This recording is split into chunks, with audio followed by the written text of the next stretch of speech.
Jason Ball, good morning and welcome to News Breakfast. Good morning, Virginia. So why would someone who had a promising career as a Aussie rules footballer go into politics? Well, I'm into politics because right now we are in the grip of a climate emergency, and it's not an overstatement to say that if we don't get action in the next 10 years, all future life on Earth and all future generations are going to be worse off. So that's what's motivated me to throw my hat in the ring here and run for the Greens. Well, in 2016 you finished second with 42% of the vote after preferences, but even Liberal insiders acknowledge, because Labor ran dead in that campaign in the seat, if anyone was to boot the traditional party of the Liberals out of the seat at Higgins, it would probably be Labor. Is your worst nightmare now that you end up running second to Labor? Well, look, this is a seat that has for decades been taken for granted by the Liberal Party because they have always seen it as safe. And similarly, it is a seat that has been ignored by the Labor Party. Did I say Liberal before or Labor? We said Liberal before. All right, good. The Labor Party have ignored the seat because they have always seen it as out of reach. It is the Greens who have been here on the ground for years, building a grassroots movement for change. We've been out door knocking, listening to voters, asking them what they care about. And this is the thing that the major parties have failed to do. Well, it's been interesting to hear some people that I've spoken to here say that they agree with the Greens on climate change and on the need to take policy action. But here's the quote, "But you wouldn't want to put them in charge, would you?" So why have you as a party still not managed to shake that tag in some people's minds as a bit of the outsider ratbag party? Well, we have been able to shake that tag over the past few years. We've been out there listening to voters and talking to them and actually showing that the Greens do have policies across all areas, not just the environment. We have fantastic policies on health, on education, on taxation. In fact, on many of these issues, the Greens have been leading the policy debate. We were the first to call for the Banking Royal Commission. We were the first to call for a National Integrity Commission. We helped crack down on multinational tax avoidance. And so we have been maturing as a party. We have been improving our image when it comes to being a sensible, mature party, potentially one day of government.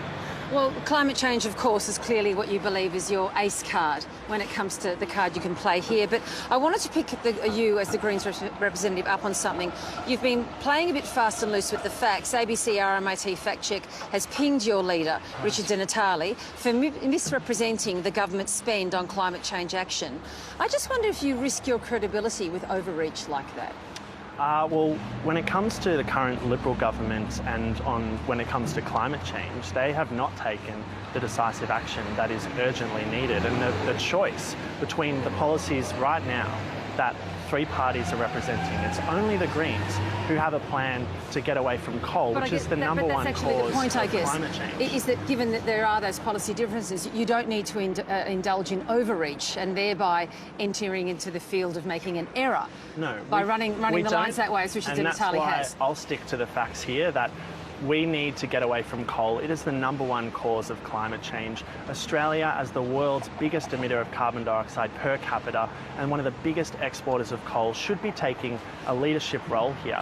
The Greens are the only party at this election who actually have a fully costed, detailed plan of how we can get to 100% renewable energy by 2030. It is backed by the science, it is backed by industry professionals. And here in Higgins, I've been hearing from grandparents at polling day who have told me that their children have been begging them to vote for the Greens because their future depends on it. Another issue that I guess is a rather tricky political line to walk, particularly for you in this seat. This seat has a significant Jewish population, and some high-profile Greens candidates have been describing Israel as an apartheid regime that openly advocates genocide. Do those statements make your life hard here? Look, I've heard from many Jewish voters across the electorate on polling day. There are about 5,000 Jewish voters who live in the seat of Higgins, and yes, some of them have been upset by antagonistic comments towards Israel. Let me put on the record, the Greens' policy when it comes to Israel and Palestine is for a two-state solution. We want to end the bloodshed. We want to support both the Israeli and the Palestinian people to find peace. And in me, as a candidate, they have someone who supports their position, who wants to create a two-state solution, and I'm willing to work with the Jewish community to build back that trust. Jason Ball, with the arrival of many more apartment dwellers in this seat, it's really changed the nature of the seat, and of course many of them single, and quite a few from the LGBTIQ community. Are you hoping to rest your success on that demographic change? Yes, there are a lot of younger people who have moved into the electorate, and yes, they support LGBTIQ equality, and a lot of them felt let down by the Liberal Party, who put us through a wasteful, expensive, unnecessary plebiscite instead of just doing their job and voting for it in the Parliament. I think the Liberals have lost their credibility when it comes to LGBTIQ equality, and issues like removing exemptions that allow religious schools to expel gay students or fire gay teachers are still on the minds of the voters of Higgins. Tell me a key life lesson that you learned from coming out as a gay man. I think it was in 2012 when you were a football player, and a lesson from that period that you've taken with you through your life.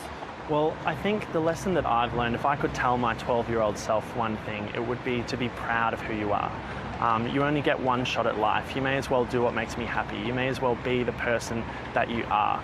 Pride is the opposite of shame, and shame was what I felt when I was 12 years old and first figured out who I was. And so if I could say one thing, it would be that even if I had the choice now, I wouldn't change who I am. I'm proud. Being gay, it doesn't define me, but it is part of who I am, and I'm proud to be myself. And I'm asking all the candidates this morning this one question. Tell me the one thing you'd want to achieve in public life, if you were successful, for as long as you were there, that you could walk away from and say, at least I did this one thing. Absolutely. I think what we need to do is we need to get the corrupting influence of corporate money out of politics. If we want to have any hope of cleaning up our environment, first we need to clean up our politics. And the Greens are the only party who don't take donations from coal, oil and gas companies to fund their election campaigns.